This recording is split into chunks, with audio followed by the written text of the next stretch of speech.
Hello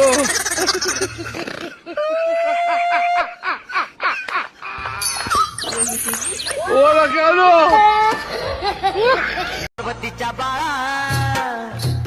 अय शिवांश कुठे गेलता? कुठे नाही आरतीला गेलो. आरतीला जातो. आरती येते का?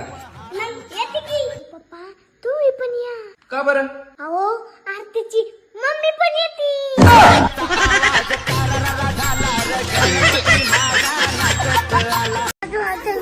सकाळी झोप घेतली होती मॅडम. घेतली ना, मग आता तुला झोप नाही येणार. आता घेतली होती जेवायला बसले होते ना म्हणून झोप घेतली होती. मला तुम्ही झोप आहे का बरं लावते मान्य झोप आहे. मग तू रडती ना, ती किती दमती रडून रडून. तुला झोप लागते ना. मला झोप येत होती म्हणून मी